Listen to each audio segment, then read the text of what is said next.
there's so many stories, so many that I could share. As I'm talking, more comes to mind. I hope you guys don't mind. Please allow me. So I remember when I was in varsity. So what happened is my parents left their work. They resigned from their work respectively and went my mom went back to school full time. She didn't have a degree. What my mom did, she, before they got married, when dad was struggling through school,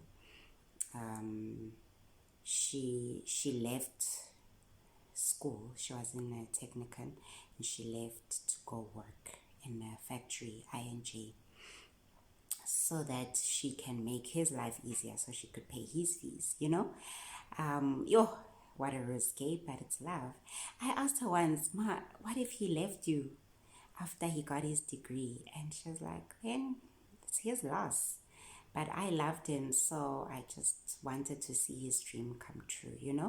So, what? He was true to his word. He married her as soon as he got his degree and he got a job. So years later, he wanted to return the favor and get her back in school. So they had this great plan. They went back to school full time in Cape Town. So dad decided to pursue business on a full time way. And for a little while, things were really good until things were bad. You know how business can get. So things were really, really bad at some point, really bad. I remember one time he came to see me. I was staying in not Res, but these student accommodations. And he came to see me, and he was really down. He's usually quite talkative. Would sit in the car and talk and talk. Sometimes he'd come into my room, but there was nothing much in my room, so he'd usually stay in the car and give me money and go. But this time I could see that he was down. He was really, really down. He was driving this old van. I think it was even borrowed or rented. Like, things were just terrible. And my mom was in Cape Town. We were in Joburg, just the two of us. And he was staying in Springs. Yeah, I could really feel his energy was really low. Like, when you've been hustling and just things are just still not coming together. And you can't even go see the love of your life to gain some strength because you don't have money to go to her. So I said to him, let's go up to my room,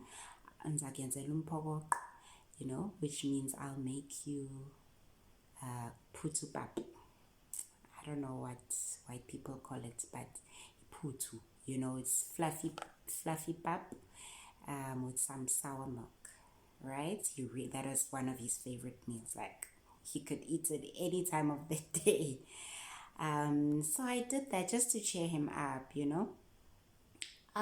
was so grateful. He was so happy when he left there. He was so happy, and he was like, you've got such a good heart.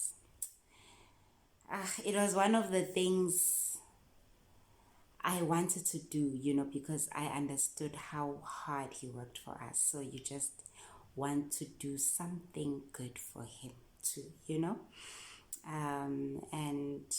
And I can tell you, he rose up. Not immediately after that. Things were still tough, but he did well, after that time, after that period. And one of the nice things about that time is he included me in his business. So he wanted to get into the grass cutting industry, and he had been subcontracting from someone else, but she wasn't, you know, she wasn't fair. You know, she'd promise him a certain amount, and when it was time for her to pay him, she wouldn't pay him. You know, so he decided, I've got the workers. I know the work now. I've got the equipment. Let me try to be a main contractor now. So I guess one of his plans was to somehow get the company that was what's the word, that was taking giving out these projects to know him. And so he took me there, and he was prepping me in the car. I was like only 19. I felt like, oh, I was so scared. He's like, no, you can do this, you can do this. And tell him to show you the work, and tell him to remember you when they're giving out work, to consider your company. It's, an upcoming company, small company. It just felt like, no, I can't do this. I can't remember all this. What if you ask me questions that I don't know the answers to? It's like, no, don't worry, you'll be fine. He won't ask you many questions. He can see you're young. Da da da da. So I could see I can't talk my way out of this. So I went up and I met up with the manager. And it was actually a nice convo that we had. He was really impressed. I guess with my courage. I was really scared, but when I got up there, I told myself, you know what, just do it. That guy is depending on you to do this, so just do it. And lo and behold, he remembered us and he decided to give us a chance.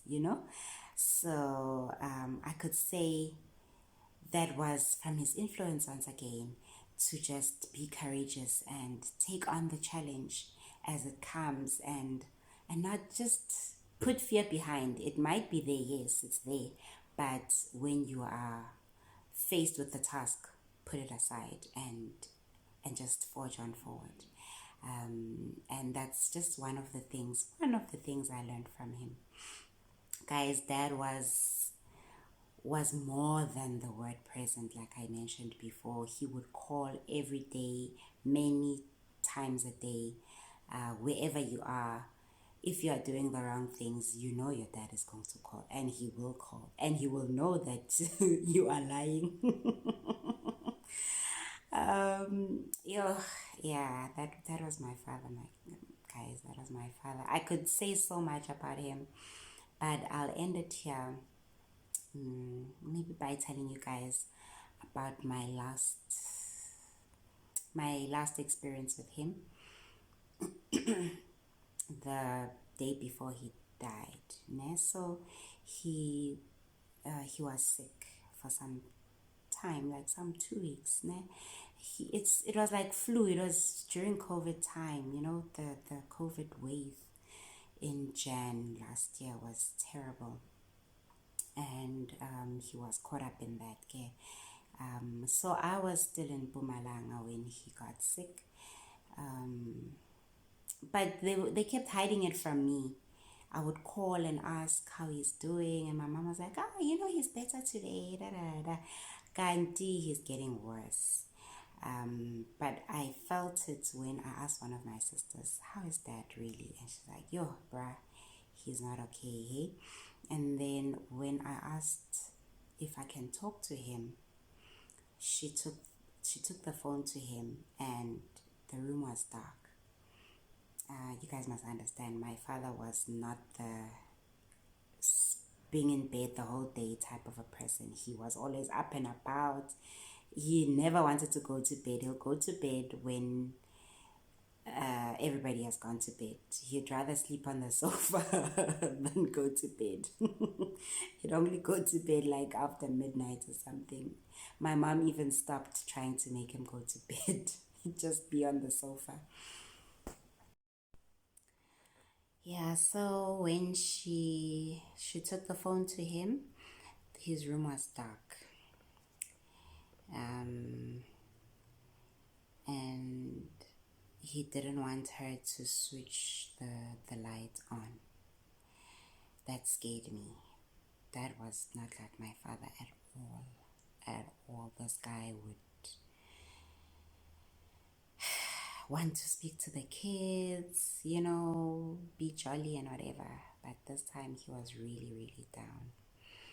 So I was like, I need to go home. So there were many other voices that were like, no, you can't. What about the kids? They are too young. They'll be exposed to COVID and what. I was like, no, I'll see what to do, but I need to go home. So I told my husband. He had his reservations, but he's not a hard man, so he was like, okay, it's fine. So I told them I want to come home, and so he made sure that my sister came to fetch me. He made sure. Things were tough financially at the time, but he found a way. So my sisters came to fetch me, drove all the way 4 hours to come, 4 hours back. 8 hours in total, shame. Just so that I can be with the family. And when I got there, it was like, hey, where's the sick person? He was happy. He was, his old self again. He was calling people, speaking in his loudest voice. Hey, I'm fine now. I've conquered COVID. He was so happy, and hey, he even took a walk around the estate, as was his and mom's tradition. They used to do that every day. But while he was sick, he couldn't walk that distant, So we were like so hopeful now. It's okay, maybe he's getting better. That was short-lived. Then he started feeling sick again. Mom was also sick, but she's a woman.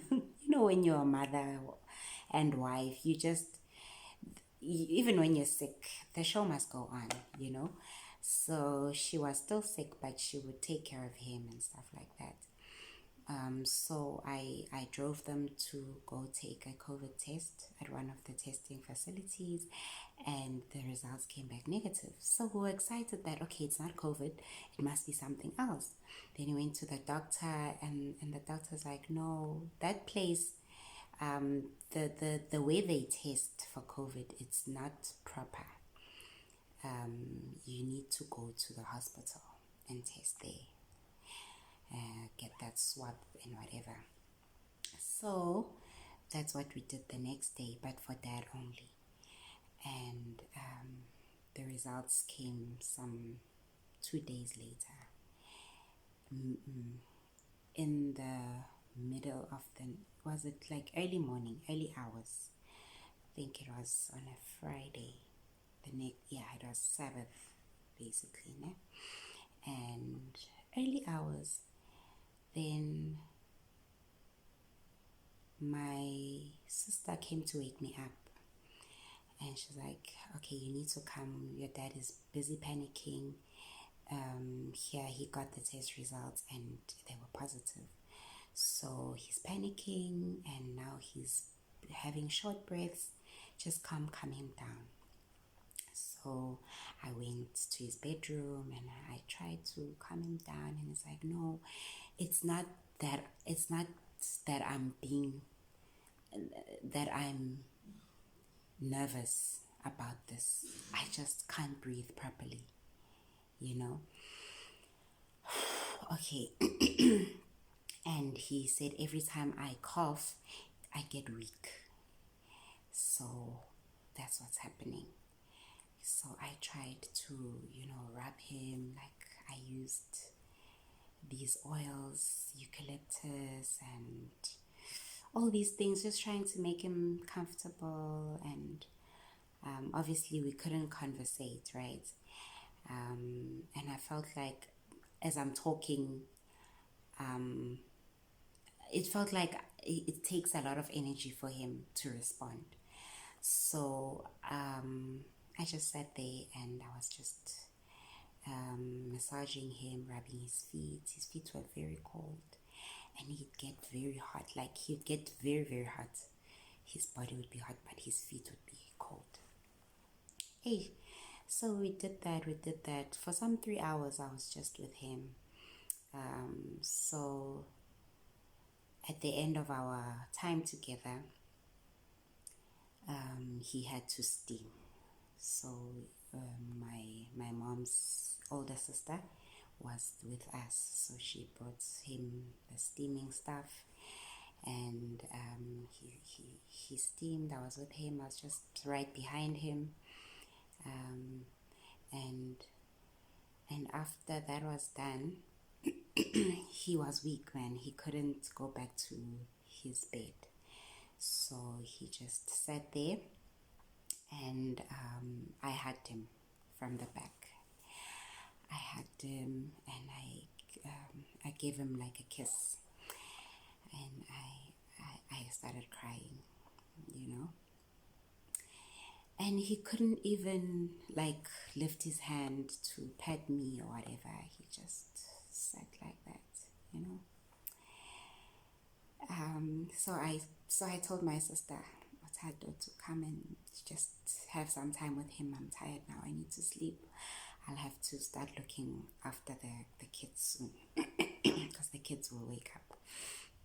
So she was like, "Oh, I'm also tired." I'm like, I just spend time with him. You never know. And she did. Yeah, she rubbed him and rubbed his feet and stuff. Not knowing that this is the last time we're actually getting to take care of him. We all just, that's what I thank God for, that we all had turns to take care of him and just be with him. Unfortunately, we didn't know it's our last time with him. We didn't say much, we didn't say enough, but we were there. We were scared of COVID, but we just could not isolate him. So we were there, we were touching him, we were hugging him, whatever we needed to do, holding his hand, So the next morning, he kept looking at the time and asking us, what time is it? He needs to see the doctor. I think he felt that he's going, So finally it was 8 o'clock. I took him to the doctor with Mom. And the doctor told him, there's really nothing I can do for you. You need to go to the hospital. He didn't want to go to the hospital, guys. He just felt if he goes to the hospital, he's going to die. So, but that's what needed to happen. He couldn't breathe. He needed an oxygen tank. So we went to the hospital, and he was so strong. He was so strong. He put himself on the wheelchair and everything. And when they were pumping in some oxygen, they were saying, wow, okay, the oxygen levels are going up very fast, so I was giving him the thumbs up sign, you see, you're going to be good. And he was like, and he kept, breathing it in. Then when they found out that he's diabetic, then they decided to take him to the ER room. And when I asked them, where are you taking him? Like, no, we're just gonna check that he's okay. And that was it. He left like that, and that was the last time I saw him. I wish I could have. I ran to him and reassured him some more, or hugged him. But basically, as soon as they went inside, apparently he just went into a frenzy, and they had to hold him down and put machines in, or put him on machines, and then he went into a coma until he was declared dead on Sunday. And that was the end. Yeah, I can't believe I told that story without crying. Maybe I am healing. Um, you know, it's really sad, really, really sad, because he still wanted to live. I know that for sure. He still wanted to live. He still had a few goals and dreams to realize. And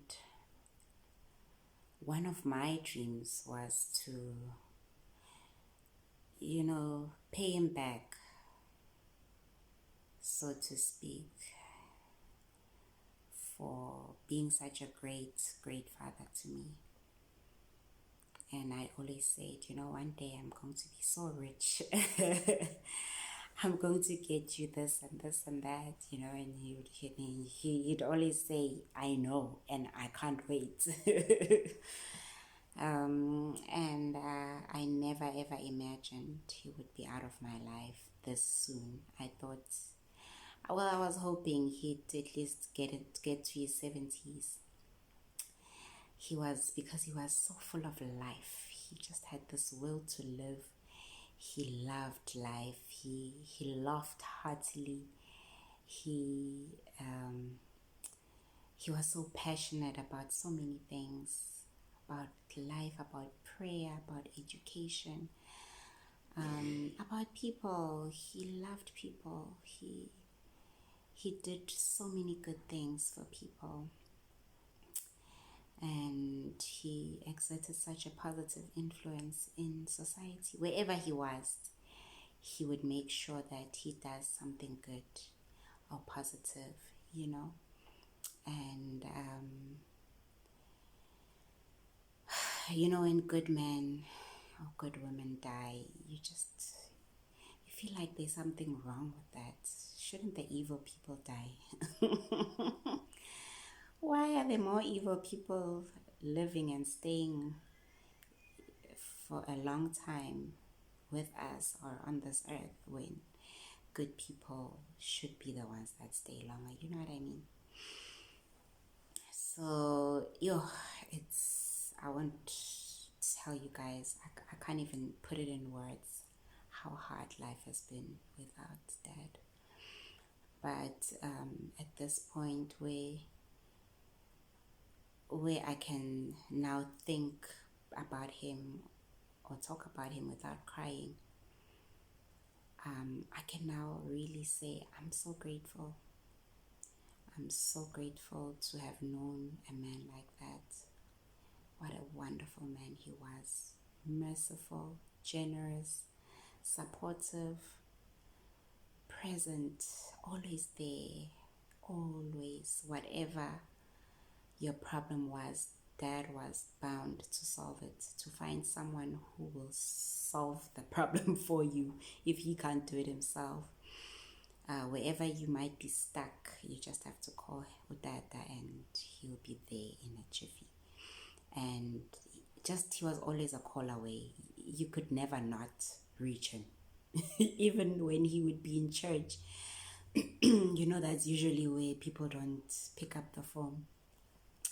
He will pick it up and say,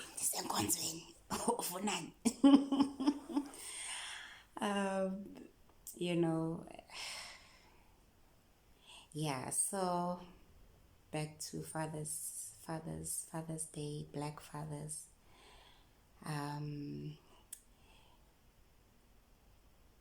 Having a father like that gives me hope that there are some really, really good men still with us, and we can't take that for granted. We need to acknowledge them, we need to appreciate them, and we need to create that hype around them instead of creating the hype around the deadbeats. You know, maybe that will conscientize us to that fact that some good black men still exist, and also that we can teach the young ones to be good black fathers, good black men. You know, they have the potential. They just need to be groomed well. So take some time to appreciate the good men in your life. You know, I've got uncles. They are not perfect, but they are good people. I grew up around my uncles. You know, I had many uncles, and they all did their best to protect me. None of them took advantage of my innocence. None. No matter how drunk they got, they did not. You know, and I know I'm not saying some people didn't go through, you know, sad stuff, really messed up stuff with either their baby daddies or their own dads or their uncles and cousins and whatever. And I'm not dismissing their experiences, you know, but I'm saying there are good fathers, good men out there, and they are black. And we just need to give them their place, and acknowledge them. And if you're a good father and a good brother, good uncle, you know, good black man, please pat yourself on the shoulder and keep it up. Keep it up. Keep going. We need you and we love you and we appreciate you. You don't know the influence you will have on your children. Only just for being a good father, a present father. I'm an emotionally stable person today. I believe largely because I had such a good father. He was a proper support system in my life. And for that, I'll forever, ever be grateful. You know, I go through tough times, but I remain strong. He put the hustler spirit in me. And I remember I look back on his life and I know that he's gone through some really, really tough times. And I remember how he was during those tough times. And it gives me strength to go on and to keep trying until I finally reach my goals. And I still plan to be Dr. Zintle Chefu. God willing. God willing, he put that in me. He put that love for education in me. And I hope that I can make him proud. That one day I'll see him and say, Tata, I did it. I did it. And be... So guys, thank you for indulging me. Thank you for listening. This was good for my soul. I'm glad I did this, and I hope you enjoyed it. I know it was long, but I really hoped you enjoyed it, and that you learned something from it. Otherwise, you know, I'm your girl, and I love you guys very much. Mwah.